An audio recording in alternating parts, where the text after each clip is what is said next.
Hey everybody, this is Neil Pasricha, and welcome back to chapter 72.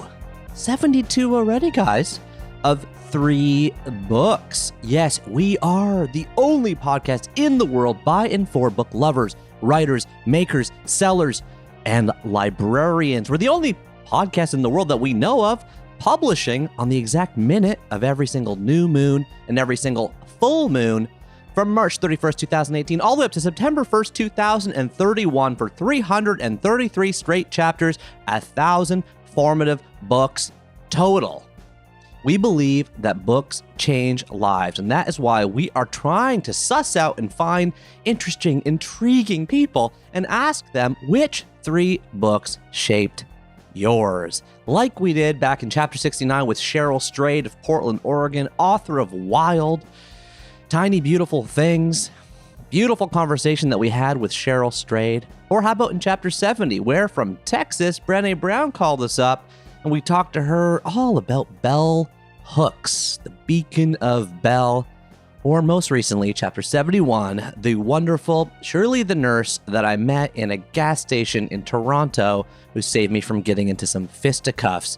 And now, everybody, chapter 72, I am so pleased, so thrilled, so excited to welcome Mr. Adam Grant. Let me ask you guys a question. Let's just say you're a brand new professor, you're teaching at an illustrious university, and after your first year or 2 of teaching, you know those little questionnaires, the feedback forms everybody fills out at the end of class? Well, as you start going through yours and you get feedback on yours, guess what they're saying? They're saying you suck. You're a horrible teacher. You don't blink. You're making everybody nervous. You're stressing us out. You're no good. That's the feedback is just terrible. Well, what would you do? Would you cry? That's probably what I would do. I would go into I would quit my job immediately. I could not take the embarrassment of being told that I'm no good at my job. It's kind of what I did when I was told that I was no good at my job at Procter & Gamble. I quit that job before they could fire me. We talked about that in my last book. I would run away from that problem, people. What would you do? Well, if you're Adam Grant, what you do is you lean into it. You lean into that problem. You ask all the other professors around you if you can actually take over some of their classes, some of their courses, if you can design your own feedback forms and try to really get to the heart of the problem. If you could figure out and triangulate and solve for the question of what makes a good professor. Well, Adam Grant, being Adam Grant, did just that. And now for 8 consecutive years, he has been named the most popular professor at Wharton. Never mind the fact that he was the youngest person ever there to get tenure at age 28. So if Adam Grant was just like this big name professor, which he is, he's a rock star professor, that'd be one thing. That'd be enough, okay? You put him in the leagues, the echelons of the Clay Christensens and the Michael Porters, and you're like, this guy is just a rock star professor. But Adam Grant's not just a rock star professor. He seemingly does everything, you know? Do you know his popular podcast, WorkLife, produced by TED? Okay, this is an incredible show. Adam Grant does. I highly recommend checking it out, listening to it. If you're interested in organizational psychology, organizational behavior, being a better leader, you got to check out WorkLife. But how about his best-selling books? Every time Adam Grant pens a new book, it ratchets to the top of the New York Times-bestselling list. It stays there for, weeks and weeks and months, like his first book, Give and Take. His second book, Originals. The book, Option B, that he wrote with Sheryl Sandberg of Facebook. And his most recent book, which has just come out, which is called Think Again. How timely is this book from Adam Grant? Think Again. What's Think Again about? Well, it is about the idea that we can learn to rethink. How do we question our opinions and open our minds to position ourselves for excellence in work and in life? Normally, people look at intelligence, they think, oh, well, intelligence, that's the ability to think and learn. But the world's changing. You guys know this. Everybody knows this. There's a whole new set of cognitive skills that might matter more, and that is the ability to rethink, to unlearn. In our daily lives, many of us favor the comfort of conviction over the discomfort of doubt. And this new book, Think Again, which I really recommend you guys check out, is all about opening our mind, unlearning what we know, getting more comfortable with the discomfort required to actually expand our biggest kind of definition of what real intelligence is... I'm thrilled. I'm excited. I can't wait for you guys to listen to this conversation. Adam was kind enough to dial me up from Philadelphia, where he lives with his wife Allison and his 3 children. We talk about children, raising kids a little bit. We talk about humility, how you can how do you learn to be humble? Is humility a skill that you can train yourself to be? And we talk about a lot more things. A wide-ranging conversation, guys. I'm gonna usher myself off the stage right here. I'm gonna open it up over to Adam. And now I want you to sit back. I want you to relax. I want you to get into your couch den, get into your long drive, wherever you may be, and let us hang out with the incredible Adam Grant and understand and learn and discuss his 3 most formative books. Are you ready, guys? Let's go.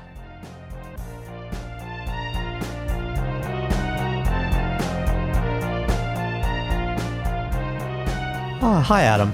Hey, Neil. Great to hear your voice. It's great to hear your voice too, because I feel like have we never met? But it's just been all over email. It's amazing. If email is supplanted in-person everything, so it feels like we know each other. But I mean, I guess we do. But you bring so much joy into the world that I feel like we've met. Well, my wife just had a baby, so we are. What? I'm like, wait, how mentally, long ago?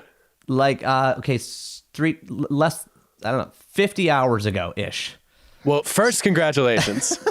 Second, why are you here? Well, I mean, the Adam Grant. I mean, I'm not going to miss up the opportunity to talk to you. But I was going to bring that up because, you have 3 kids. Yes. Double the national average. I never heard it put that way. Well, yes. The national average is 1.4 or something, so you're more than double. Wait, are we talking Canadian national average or American national average? You're always poking at the data. I can't just throw stats out there with you. I love data. Well, you know that the average household has the rate of reproducing is less than the people that are doing it, right? Like that's. I think that's right, and I just have to ask because I grew up right by the Canadian border, actually driving south to get to Canada. So yes, Michigan. I feel like through the Windsor Tunnel. I feel like this is an important question. Whose data are we talking about? Well. All I know is that with increased urbanization, increased education, people are not having enough kids to replace themselves. So in most industrialized countries, Canada, US, etc., it's immigration that's like kind of making the population go up. And so you basically, I'm trying to say, why'd you have 3 kids? Like what was behind the data I'm searching for is your data, like you. What was behind your decision to have 3, like, because you're an anomaly. You're like out there. I'm out there too. So I'm looking for some other reasons. When people ask me, why do you have 4 kids? I feel like I'm nervous for that question.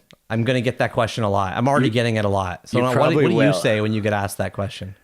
Well, I think, look, so many of the people I know make these choices by either trying to reproduce what they liked about their own families growing up or trying to do the opposite. And I have a sister, and I always imagined that I would have 2 kids, a boy and a girl. My wife, Allison, has 2 brothers, and she always imagined that she would have 3 kids with some mix. And after we had 2, we figured we would have either 2 or 3. Neither of us was ready to be done having kids, and we felt like we were excited to bring another being into the world. Uh-huh. What about you? They're very similar. We love kids. My wife's always dreamed about being a mother too. Her personal vision for like life success is like a giant outdoor dinner table with like tiny little sparkly lights. People have different boyfriends and girlfriends, or people, kind of pulled in. So like the TV show Parenthood, where they actually have that scene in multiple episodes, is like her favorite show because it brings to life this sort of idea for her. So, for me, I just love having children, but I do think it's just so rare now, and maybe getting more rare. I don't know what you're expecting with like kind of COVID.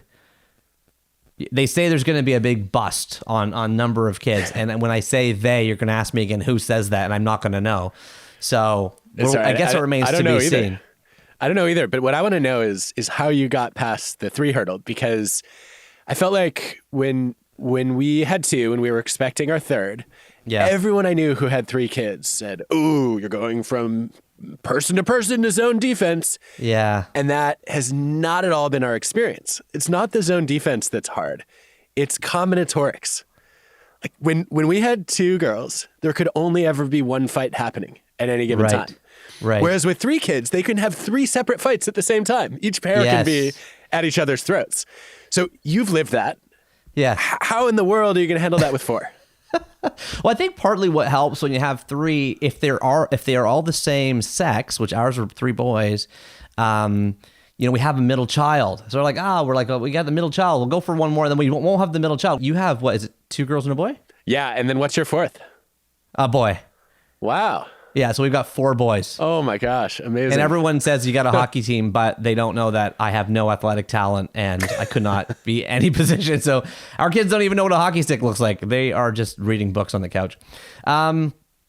Okay, so lots of conversation to be had around parenting, I think. I mean, part of the question I also have for you is like, with how much you do, like how do you parent intentionally while you're on a book tour and you're teaching classes and you're giving speeches and you're so prolific, and I'm sure, knowing you, you're also a prolific parent. So how do you think about that? Is there certain like things you like? Are you always there for dinner every day no matter what, or do you have like certain rules or systems that you think about for yourself? Yeah, I'm borderline religious about blocking out dinner time. And before the pandemic, I would start working when our kids went to school. I would stop when they got home, and I'd start again when they went to bed. And now, obviously, that's been blown up a little bit, but it's just like anything else you care about, right? I think everybody reaches a point in life where they realize, you know what? I'm not ever going to work out if I don't block time in my calendar. Yeah. And so I do the same thing for family time. I have windows that are set aside, usually after school is over until dinner and bedtime, where unless it's an emergency or I can't avoid it, I just refuse to schedule anything work-wise. And I know I'm incredibly lucky to have the autonomy to do that, and to be in a job where I have the freedom to control my time. But that's probably been the most important thing in my calendar. Yeah. Before Leslie and I got married, we did like a marriage counseling course. And one of the questions that we were asked was, what % of the childcare do you think you will do? But you couldn't show the other person your number. And you're supposed to answer as honestly as possible. Not what you want to do, but what you actually think you will do. And I wrote 25% on my piece of paper, which sounds horrible. Like, what a terrible thing to write. And then we flipped them over, and Leslie had written down, my wife had written down, my soon-to-be wife had written down 75%. Wow. And so... out of balance, but in alignment. Exactly. And now with the pandemic, it's probably more like 60-40. Having said that, there's just so many things that she does that I cannot do, especially around with having newborn at home. So we're trying our best to make it work. And I'm constantly tugging at that balance between ambition and contentment inside myself, and seeking to spend more time with the family, but also knowing that when I do work and I know work is coming and I know I'm about to get on a plane to go give a speech or whatever, I'm like, I'm an awesome dad for the days preceding that. And I'm an awesome dad when I get home. And that sometimes it's better than like the slightly annoying dad for the 4 days consistently. So yeah, I am trying to find the balance while also being self-aware at the same time. Well, I can't resist. Ross and Sickley did that study in the late 70s in Waterloo, of all places. And they asked couples, the couples were already married, or in some cases they were dating couples. And they said, of the total work that goes into your relationship, what % are you responsible for? And 3 out of 4 couples, well, sorry, I'll say that a little differently.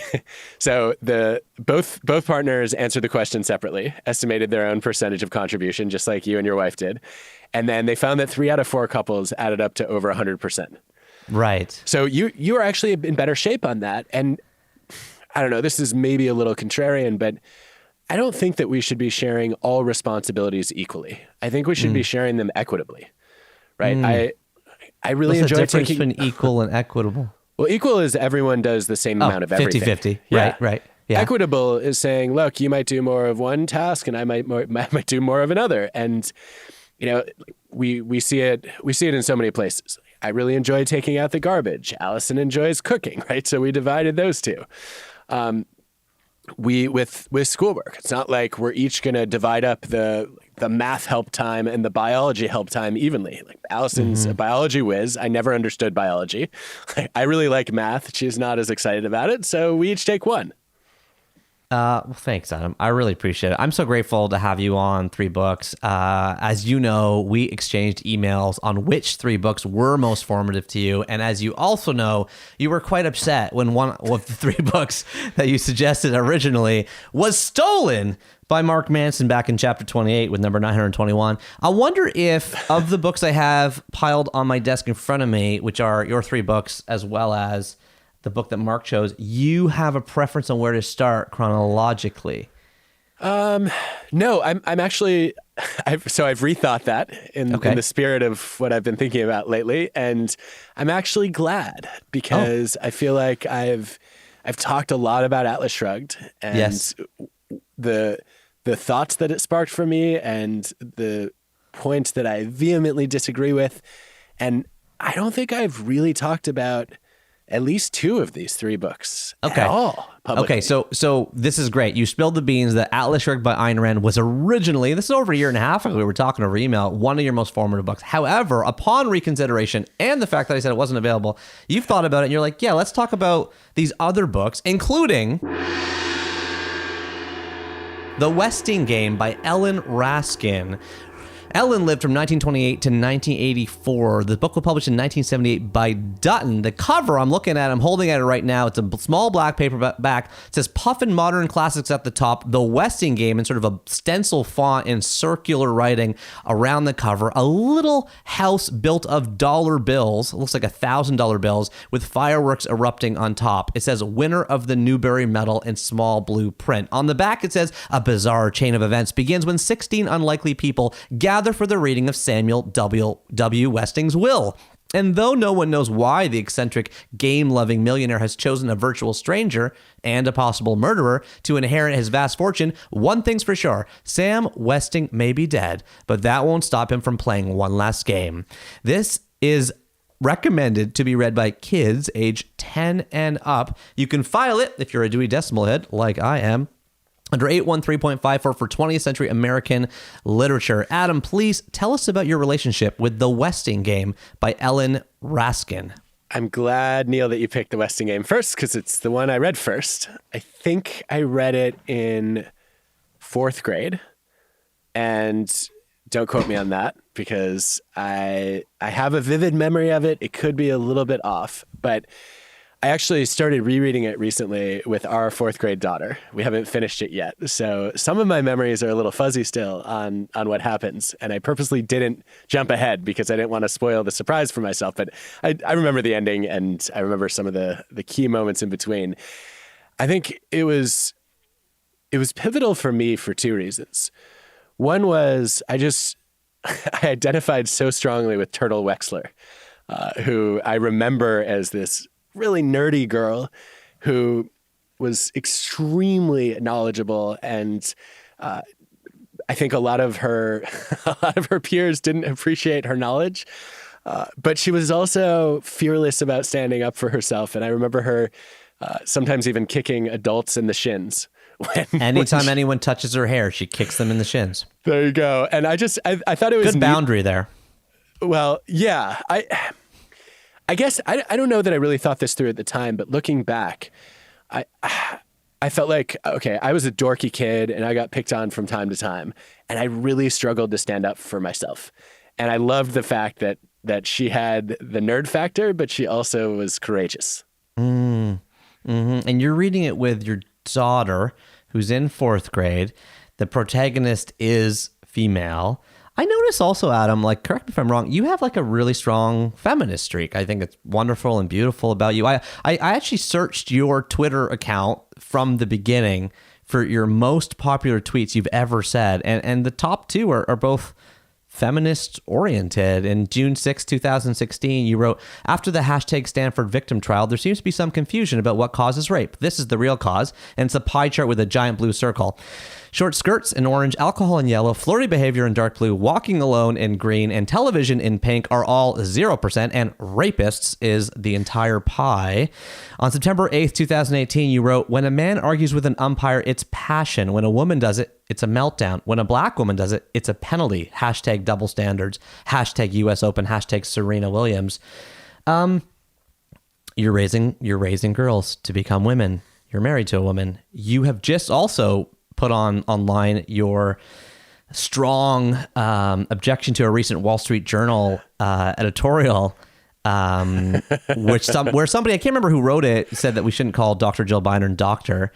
Can you talk to me a little bit about your feminism? It's not something that has come up purely in your work, but where do you net out on feminism as a man today, and where do you think the biggest gaps are right now in the world on that? How should we be thinking about moving our own thinking forward? All right, let me try this. So I guess I would start by saying that for a lot of men, and I know you can relate to this, many men become feminists when they have daughters. I'm sure you've heard a lot of people say this. You've probably also seen some of the data that people's voting patterns change, that CEOs pay their employees more generously after they have a firstborn daughter. There's this whole daughter effect that's widely established. JC said he would never call anyone a bitch in a song lyric again after his first daughter. Wow, I did not know that. Interesting. So at first I was encouraged by this, and I felt some of it, right? I think, there is something about having a daughter that, if you're a man, can lead you to worry much more about how the world is going to treat her and what her place is going to be.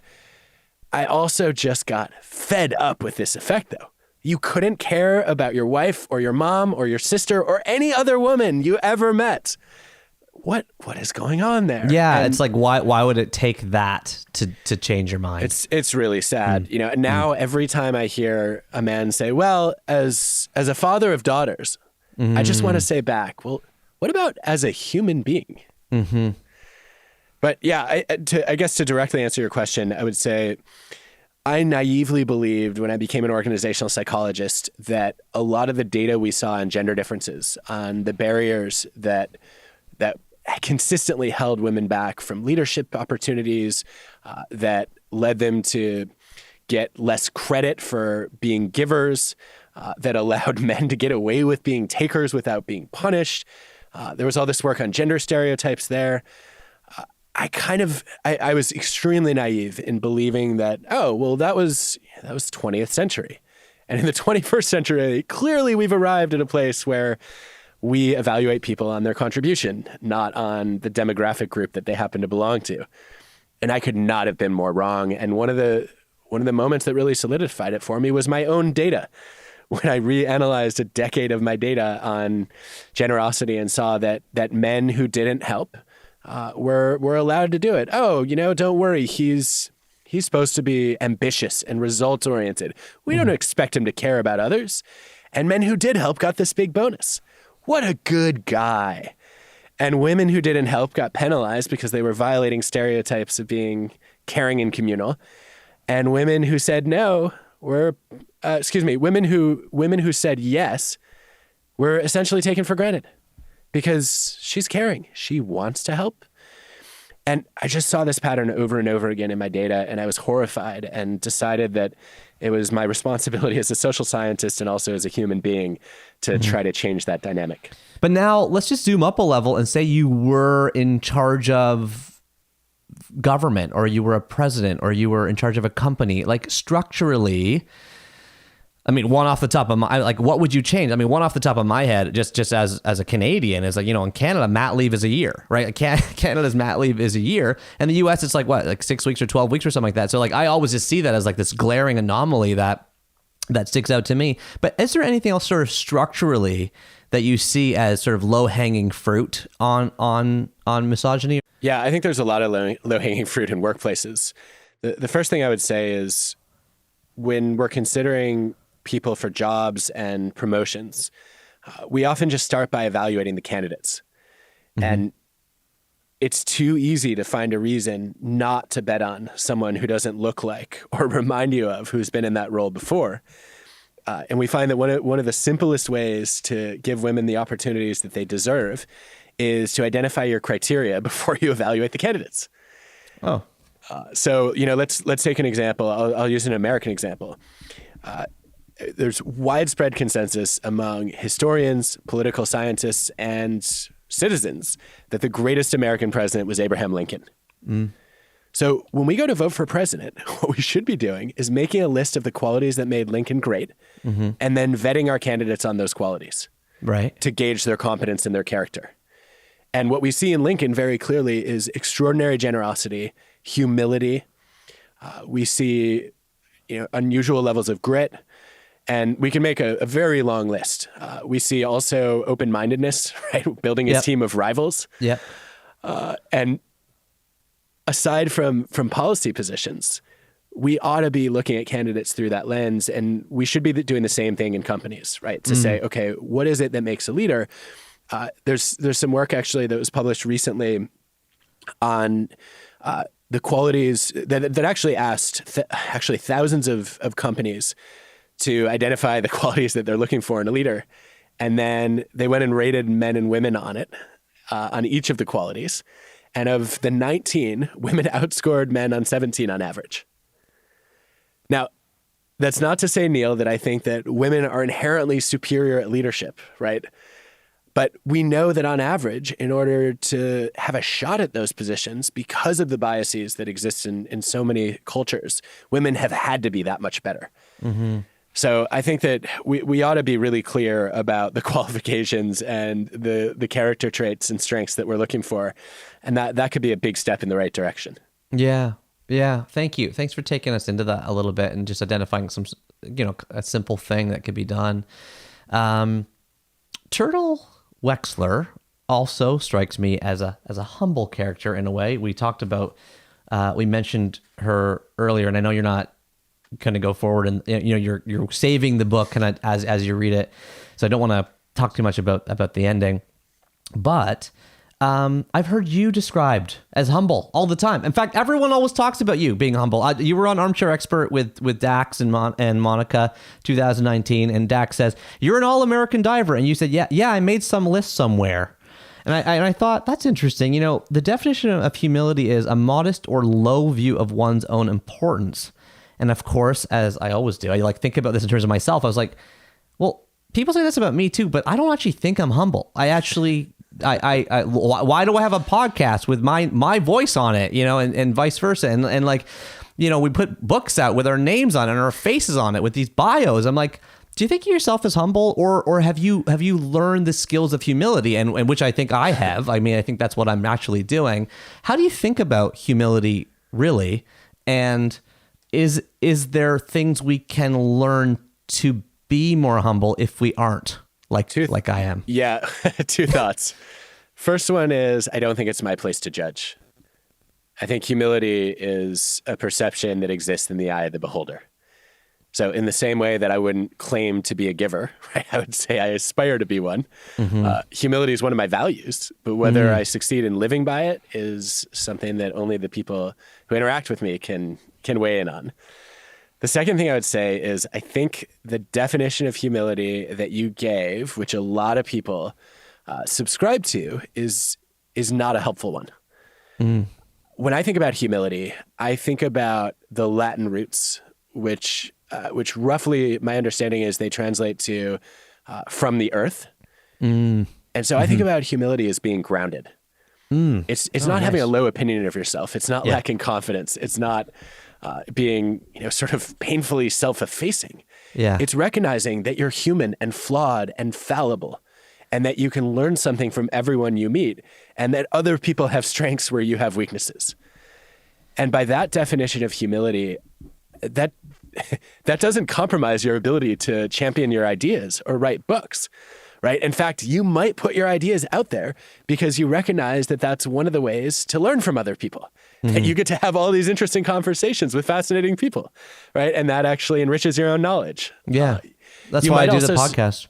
Well, I was going to say, I mean, this podcast is such a great example of of saying, okay, you get to learn from a lot of interesting people. You also get to teach them things by the questions you ask and the observations you make.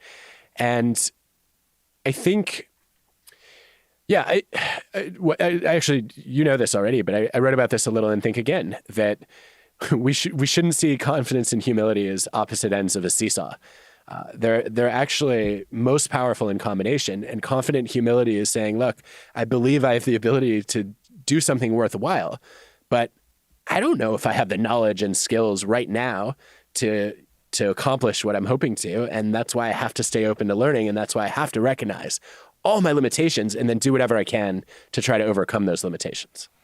This is beautiful. Are there tests or little questions that we can ask ourselves as we move through life to just check in with ourselves on whether we're staying grounded or not? I feel like it's one of the more difficult things to discern about yourself. As you pointed out, it's not yours to say, but is there a little check-in that you do or that you recommend people do? Yeah, I've started doing a few. So the first one that I did while I was writing Think Again was I just made a long list of all the things that I am ignorant about. Art, financial markets, fashion.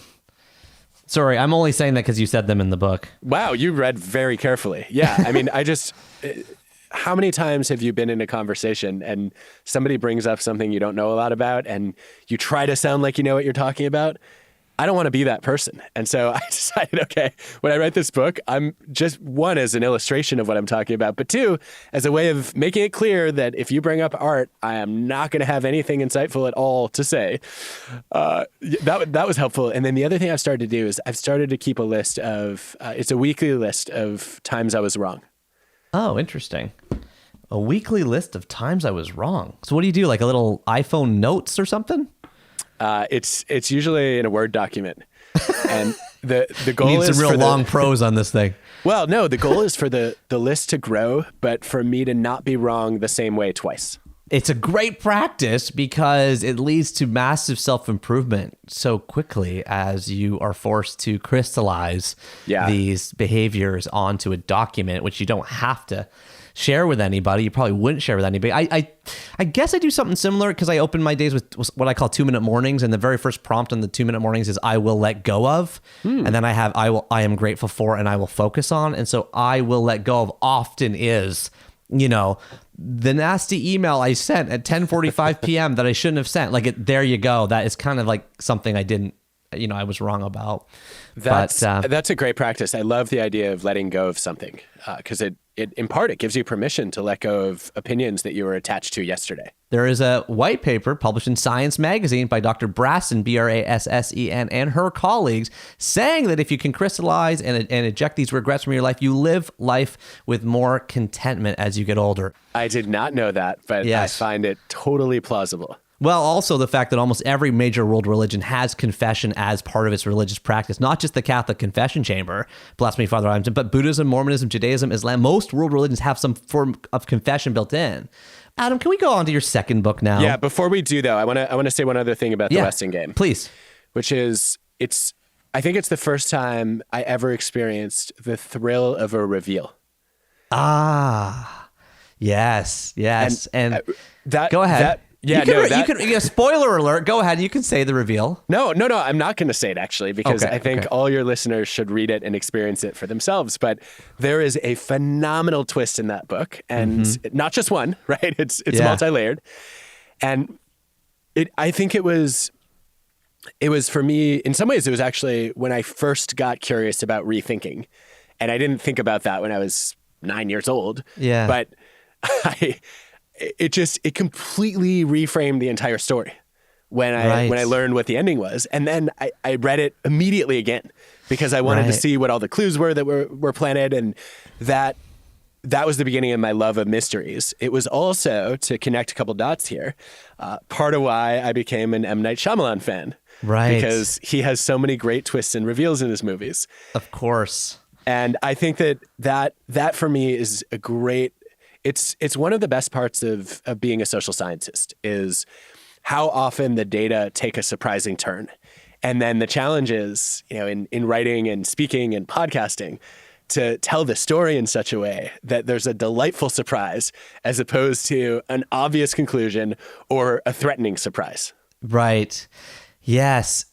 I loved The Weston Game as well. I never heard of it, embarrassingly enough, until you recommended it for the show. I also want to point out that you and your buddy Malcolm Gladwell have something very, very, tightly in common, because he was our guest in chapter 37. His pick for number 893 was The Spy Who Came In From the Cold by John le Carre.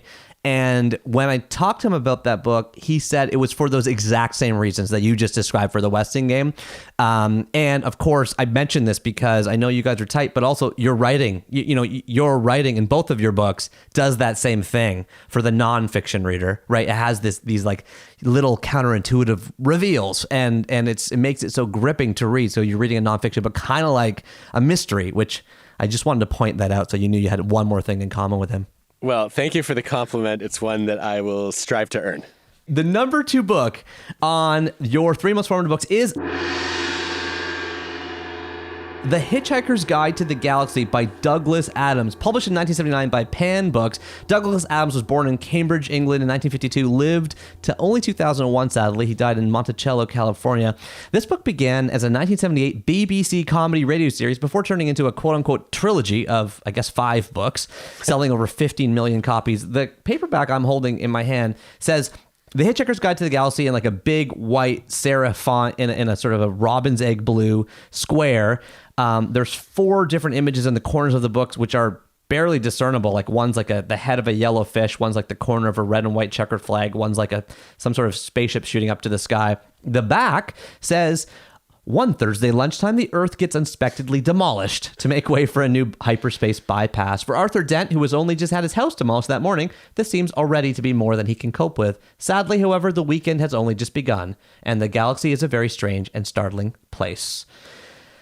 Adam, tell us about your relationship with The Hitchhiker's Guide to the Galaxy by Douglas Adams. I read it in college. I think I was taking a bus from Boston to Mexico City. Whoa. Which was not something I will ever do again. But you were at Harvard. You were going to Mexico City for vacation? Yeah, I had no exams that January, and all my friends were studying for the whole month. And I had discovered later than I should have that traveling was such a cool way to experience the world and see new perspectives. And I didn't have any money, and I figured out that I could get a really cheap bus ticket. So I brought a lot of books, and The Hitchhiker's Guide did a few things that I loved. The first was, I don't know if I'd ever laughed out loud reading a book before. Comedy depends so much on hearing tone, on seeing facial expressions, on the connection with the audience. And I just thought it was pure genius that stripping away all of the verbal and nonverbal cues that normally make something funny, that he was able to just be so brilliantly hilarious.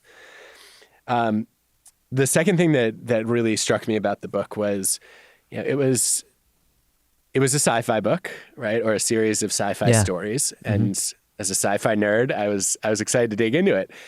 And it had a curiosity gap. There's this question about what's the meaning of life. Yes. And then of course it gets answered in this ridiculous way. Yes, you can tell people. Yeah, 42. 42 is the meaning of life. Yeah, and it just captured something profound that I guess it was an early way. How do you define curiosity gap? So George Lowenstein, I think, coined the term, and I learned about it from the Heath brothers, actually, which then sent me back to George's work. I think the idea Chip of and Dan Heath.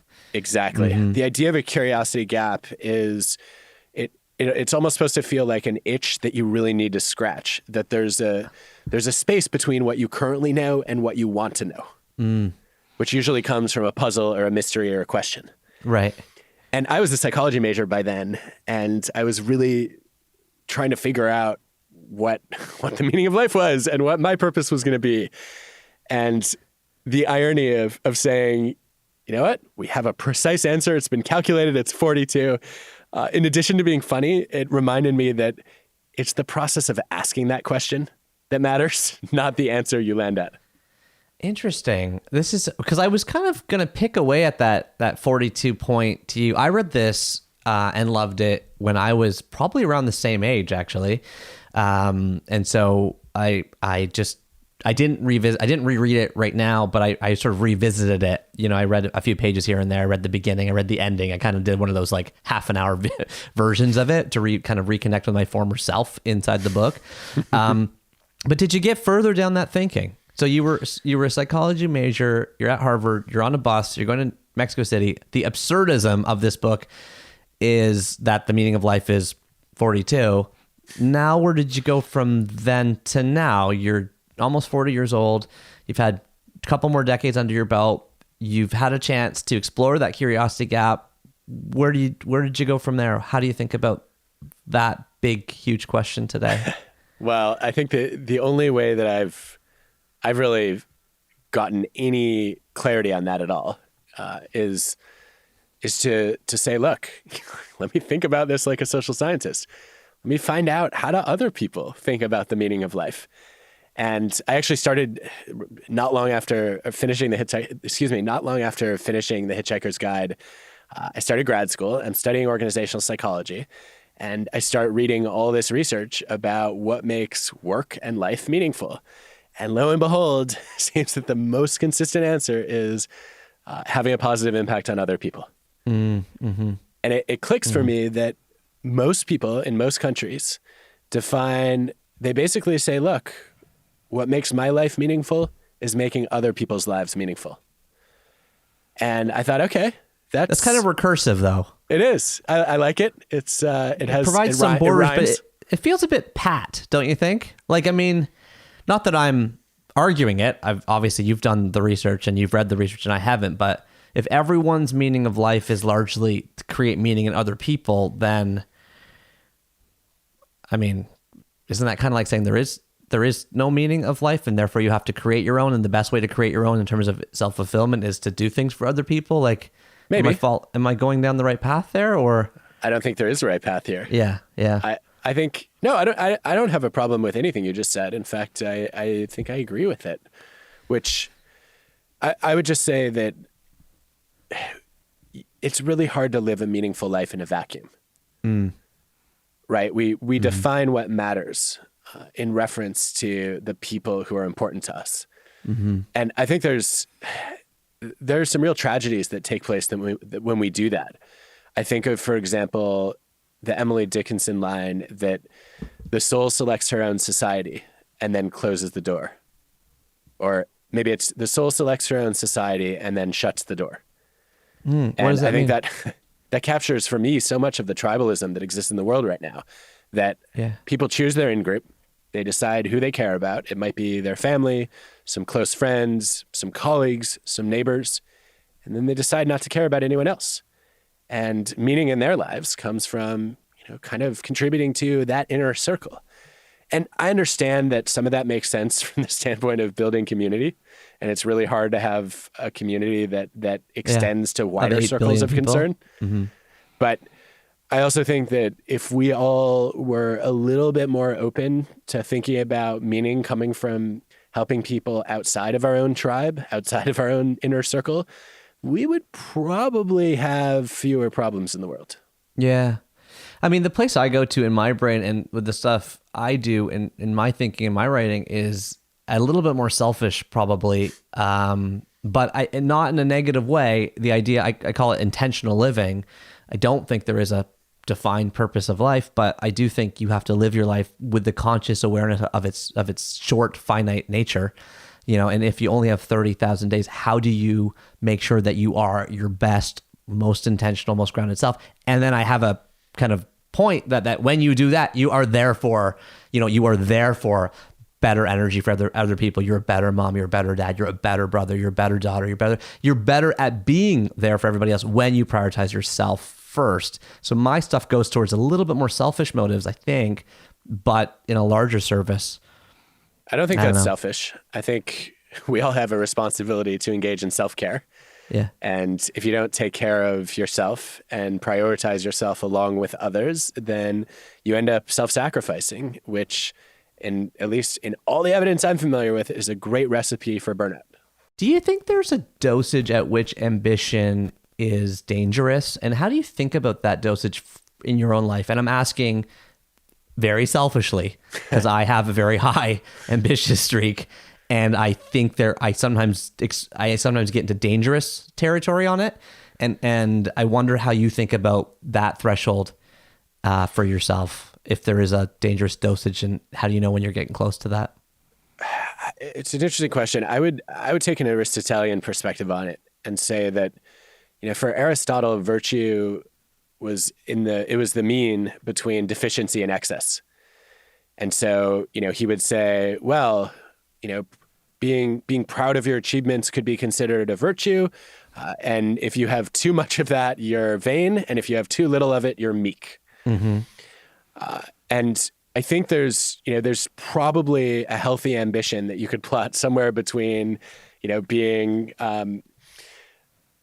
being obsessed and being unfocused, Mm-hmm.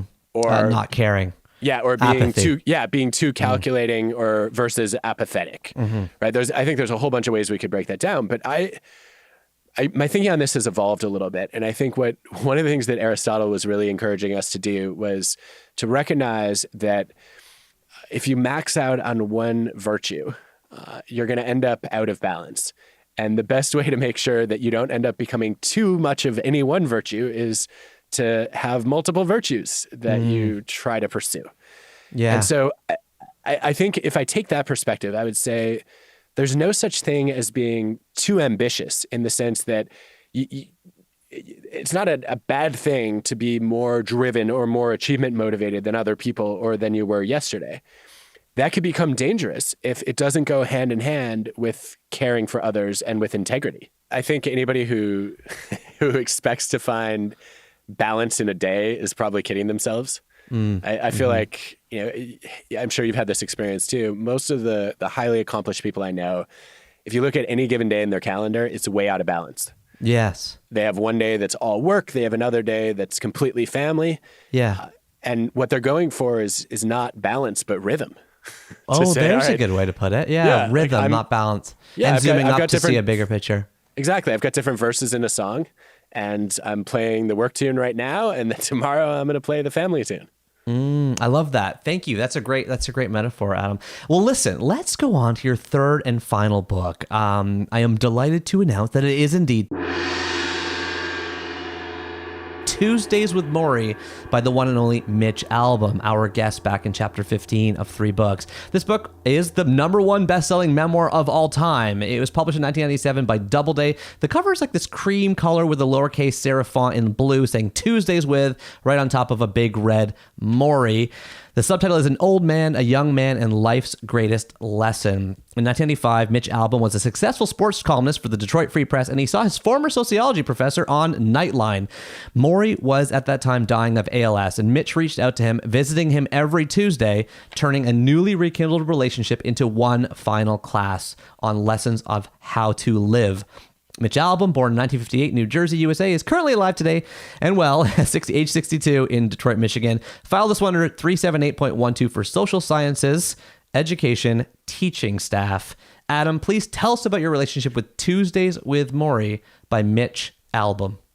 Who has been on this show? Yes.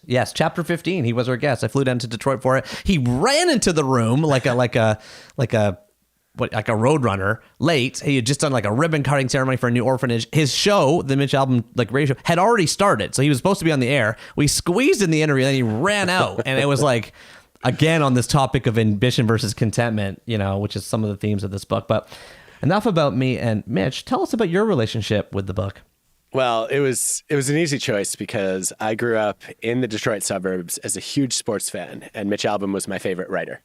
And every morning I would open the Detroit Free Press to read his column about the Fab Five and their quest for a Michigan basketball championship, the Detroit Tigers, why, despite having Barry Sanders as the greatest running back in football history, the Lions could barely make the playoffs most years. And I thought he did something that I'd never seen done, which is he took these games that I loved and he taught life lessons from them. And when I got to college, I missed Tuesdays with Maury when it first came out. And I read it when I was in college, and it really crystallized my decision to become a professor, because here was the writer that had really shaped a lot of my childhood, saying that the most important influence on his professional life was one of his professors. And Morrie was a sociologist pretty close to psychology. And I read that book and just said, you know what? If I want to have a meaningful career, trying to teach the kind of wisdom, the types of ideas, the curiosity that Morrie clearly exuded, and try to instill that in students like Mitch Albom, that would be a worthy aspiration. And what it really sparked for me, Neil, was when I thought about the people who had the most impact on my life outside of my family and a coach or two, they were my teachers. Mm-hmm. And I thought, okay, you know what? I want to try to pay that forward. Yeah, well, wow. I mean, that's a beautiful story. Of course, the Detroit, Michigan. I didn't even realize that in my mind when I was revisiting the book, which I've read and loved, and I was assigned to read it actually in my leadership class as an undergrad. So many big themes tackled here, and you do this for your students and for the broader world through your work, Adam. But I've picked out 5 of the most popular quotes from the book as ranked on Goodreads. I want to spitball them to you, and I'd love your reaction to them because they are purposely the quotes that I found the toughest for me to kind of hold mentally. Tell me what you think about each one, and it's open to your interpretation and where you want to take it. The first one: the truth is, once you learn how to die, you learn how to live. Give me the rest. Number 2, don't let go too soon, but don't hold on too long. Number 3, the culture we have does not make people feel good about themselves. We're teaching the wrong things, and you have to be strong enough to say, if the culture doesn't work, don't buy it. Create your own culture. Most people can't do that. And the 5th and final quote is, and I can repeat these, the most important thing in life is to learn how to give out love and to let love come in. Well, those last 2 are the ones that really struck a chord with me. The idea of creating your own culture. I think so many of us find ourselves in environments that we wouldn't have chosen if we knew what we were getting into. You might have a toxic boss or a poisonous culture. You might be in a family or a neighborhood that is not allowing you to live your values. And it can be extremely difficult to hit a complete reset and uproot from those situations, right? A lot of us don't have the luxury of leaving a job or picking up and moving to a new city or a new country. What you can do, though, is you can create a culture around you by gravitating toward people who share your values. And I think that insight was extremely powerful for me. It's applied to how I think about organizing my work life. It's affected a lot of my decision making. And then, I mean, it's hard to argue with giving and receiving love as a key priority in life. It's kind of what you have themed your life around too. It's certainly in many ways at the heart of being a giver rather than a taker or matcher. So that one for me is self-explanatory. Mm-hmm. Well, Adam, thank you so much for letting our listeners surround themselves with you today, with your thoughts, your ideas, your reflections, your many studies, and your great work. I think that you have topped yourself. As I said in an email, I was like, you're like Rockford. You're getting better with age. Like Think Again is a masterwork. It is an incredible book. I highly encourage everybody to check it out. I am in awe of your outstanding and amazing output. Thank you for giving us this wonderful conversation. Thank you. That is way too kind of you. I really appreciate it. And I look forward to the next conversation where I can do more of the asking. Be my pleasure to connect anytime. Thanks, Adam.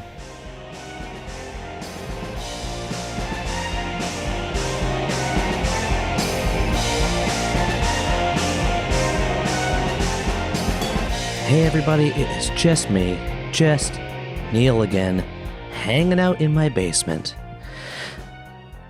You guys know what the basement looks like now. The guitar on the wall, little yellow plastic ukulele. The leather couch I thought was leather, but actually is plastic because it's just ripping to shreds. It must be my 2-year-old that's been doing that. I don't know who needs to cut his nails. Probably me. This guy's like ripping it up like a dog here. I'm on the brown couch. I'm sitting back. I'm listening back to that wonderful, insightful conversation with Adam Grant. All the wonder and all the insight, of course, coming from him. So many quotes jump out to me today. I don't know if the ones I picked out are the same ones that jumped out to you. Like I always try to do, let me replay a few of the ones that popped to me now. I don't think we should be sharing all responsibilities equally. I think we should be sharing them equitably. Let me say it again. I don't think we should be sharing all responsibilities equally. I think we should be sharing them equitably. Sounds like you just mincing words there, Adam. No, when I pushed him on that, he's like, no, equally is 50-50. Equitably is like, how things naturally sort of sift in. He said, I take out the garbage. I like taking out the garbage. Allison, his wife, likes cooking, okay? You can discuss and debate that. I know Leslie has a friend. She's like, I'm happy as long as my partner does the 3 Gs. It's like garbage, garage, and gardening. That's how they split it up. Maybe you got your own system. Anyway, it's about equity, not equality. Okay, good point, Adam. Good point. How about this one? There's something about having a daughter, if you're a man, that leads you to worry much more about how the world is going to treat her and what her place is going to be. But I also just got fed up with that effect. You couldn't care about your wife or your mom or your sister or any other woman you ever met. What is going on there? And I picked out this quote because it really shows something, I think, profound about Adam's mind, where most of us, we take cliches, we take kind of well-worn phrases as truth. I do this all the time. Adam pokes at them. He really sort of, he swirls them around in his mouth and his mind a little bit, and he really questions them, and he pushes at them. He often studies them. He does research on them, and then guess what comes out? These gifts to the world in the form of his podcast, his books, his sort of thoughts, his papers, etc. So that's I like that because it was like, wow, that's an interesting way to look at that. When you say, oh, well, my daughter made me think of this. Actually, now I'm going to start thinking you sound ignorant. Like, how'd you not listen to all the other women in your life before this? Couldn't you not be a good human being first, as Adam said? And thirdly, we shouldn't see confidence and humility at opposite ends of the seesaw. They're actually most powerful in combination. This was an aha to me. I have often thought of confidence and humility being on opposite ends of the seesaw, but I like this idea that actually they're most powerful in combination. A good example being Adam Grant himself. I also think about Brené Brown. I also think about Shirley the nurse, right? Very confident, very humble at the same time. That's powerful. Thank you so much to Adam Grant for giving us 3 more books to add to our top 1,000. As a reminder, guys, if you head on over to 3books.co/the top 1,000, you find a list of every single formative book ever discussed on the show. We will be adding 3 more right now, including number 789, The Westing Game by Ellen Raskin, Raskin. I highly recommend checking that out. It's a puzzle game. They say it's for 10-year-old and up. Man, if I read this book when I was 10, there's no way I would have understood it. I would say 16 and up. That's where I would put that book. Number 788, The Hitchhiker's Guide to the Galaxy by Douglas Adams. A wonderful, absurd book that we talked about. I wish we had more time to talk about that, but we talked about that a little bit here today. And number 787, Tuesdays with Maury by Mitch Albom. Of course, Mitch Albom did grace us with his presence way back in chapter 15 of 3 books. It's always wonderful when a guest of 3 books ends up in some later chapter having one of their own works chosen as somebody else's most formative book.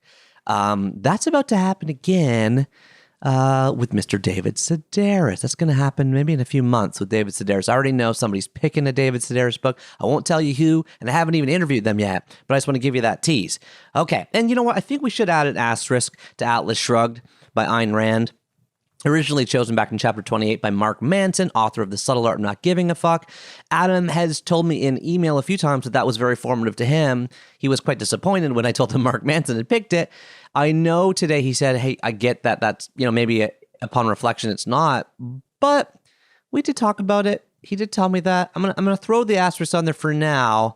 Maybe I'll ask Adam personally if he wants it on there and we can take it off later. Okay, for now it's there. By the way, The Fountainhead and Atlas Shrugged by Ayn Rand. I mean, did you guys expect these both Ayn Rand books to have asterisks on them? Okay, Tim Urban picks The Fountainhead. Chip Wilson, founder of Lululemon, wants both of them, but they're not available.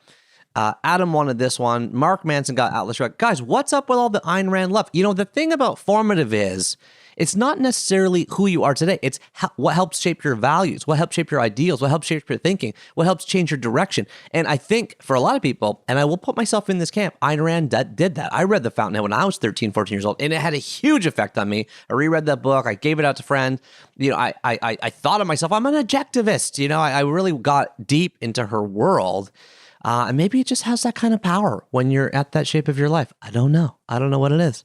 I don't espouse to that thinking any longer, but it was formative in a sense to me.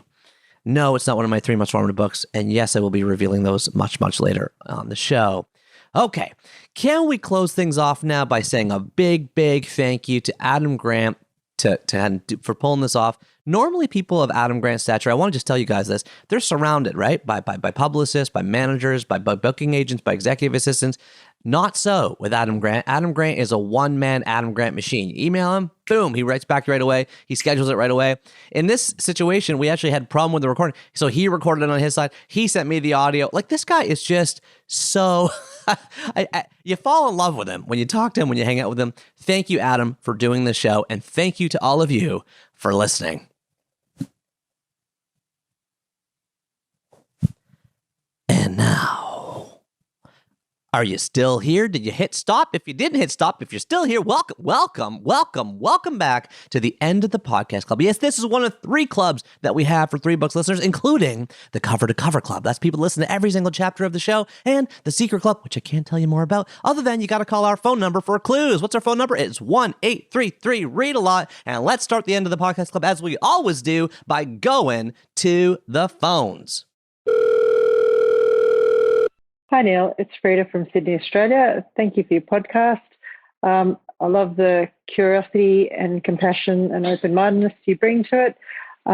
It's certainly taken me from a place where I hadn't been reading for years and years and years. And, when I was younger, I used to devour books, read all my Christmas books by New Year's. I haven't done that for years, but have finally got back into reading. And now I have a catch-up list of hundreds of books to get onto.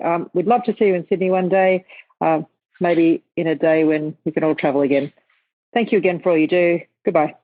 Thank you so much to Brita from Sydney, Australia, for giving us a call at 1-833-READ-A-LOT or 1-833-READ-A-LOW, L-O, if you don't want to press that superfluous extra T. Brita, I'm so glad 3 Books has helped reignite your passion for reading. So many of us, including myself, love reading as a kid, and then just the weight of the world just like smushes it out of us, whether that's textbooks, whether that's work, whether that's kind of the busyness of reality of adult life. I don't know what it is.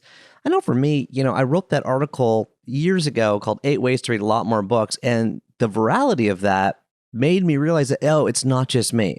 So when I hear your story, I'm thinking, it's not just me. It's also Brita.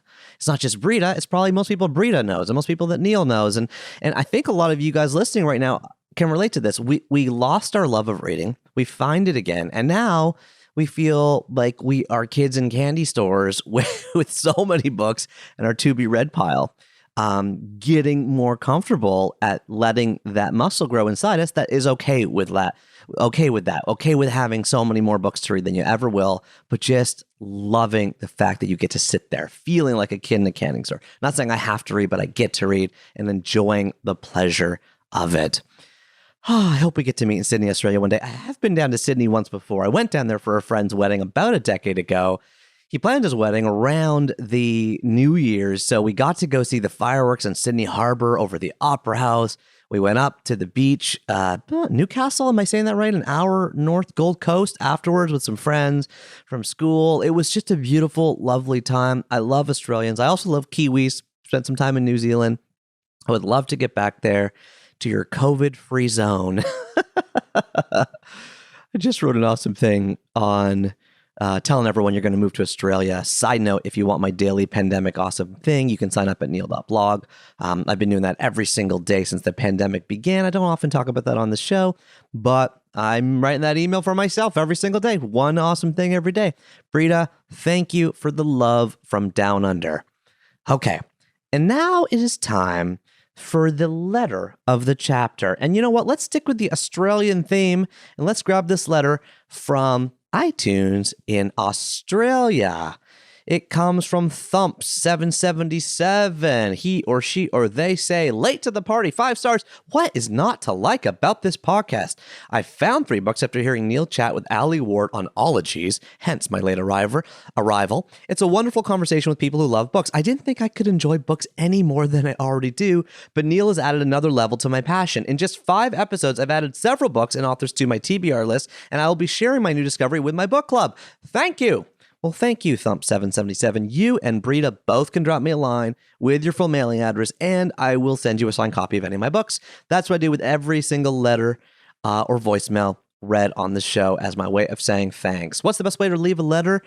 Well, leave it as a review. iTunes is obviously wonderful. I do see and read every single review, and I grab them from there. Or you could mail me a letter in the actual snail mail. I do get those, and I love reading them.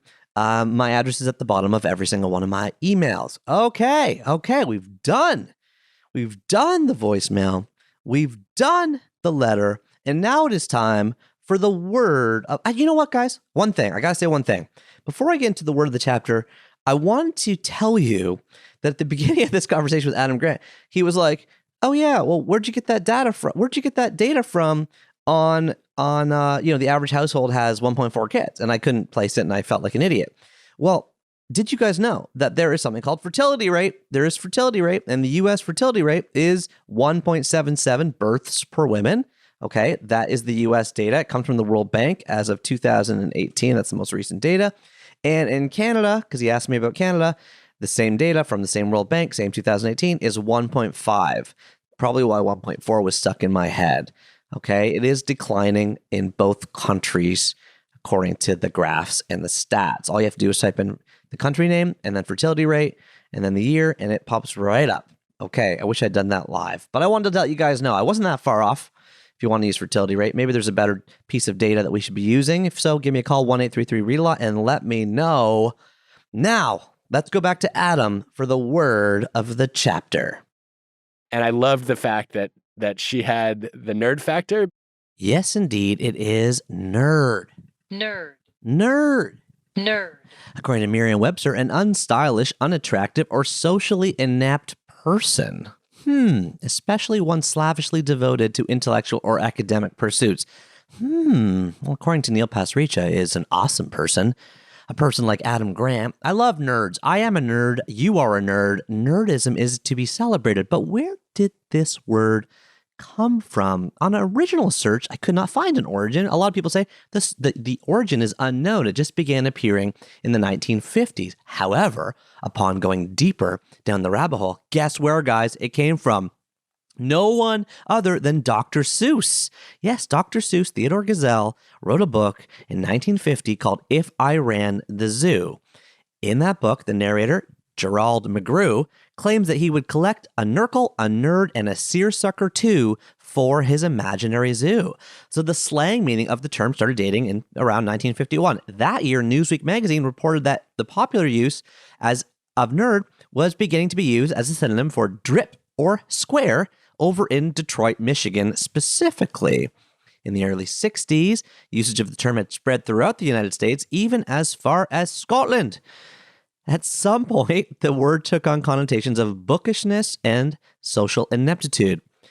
Now, here's an interesting kind of side origin here. There was an alternate spelling of the word originally as N-U-R-D or G-N-U-R-D. It began appearing in the mid-60s, early 70s. Philip K. Dick, author, claims he has coined the N-U-R-D spelling in 1973, but actually, it first began appearing in 1965 in a student publication at Rensselaer Polytechnic Institute. Okay, I probably mispronounced that. And then if you go deeper down the rabbit hole there, as I just did, the oral tradition at that school says the word was originally derived from K-N-U-R-D, which is the opposite spelling or the reverse spelling of the word drunk. If you're not drunk, you are a nerd. Used to describe people who, rather than party, preferred to study. Rather than being drunk, D-R-U-N-K, they wanted to be nerds, K-N-U-R-Ds. Ultimately, it was, according to Online Etymology Dictionary, It was perhaps an alteration of the 1940s term nerf, N-E-R-F, meaning a stupid or crazy person, which itself is an alteration of nut, i.e. a nutcase. But when did this word kind of really take hold in the zeitgeist? When did it expand? When did it kind of get big? It got big in the 1970s when, through nothing else, guys, of course, then television, it was used very heavily in the sitcom Happy Days. Happy days are here for you, for me, for everybody, for Adam Grant with his wonderful new book, Think Again, for us getting to hang out in various basement couches, in various cars, and various couch dens around the world as our collective of book lovers, writers, makers, sellers, and librarians getting off on the nerdy joys of talking about books and life's biggest themes through the power of reading. Did you like the new gong sound effect, guys? Let me know. 1-833-READ-A-LOT. And until next time, remember that you are what you eat and you are what you read. Keep turning that page, and I'll talk to you soon. Take care, everybody.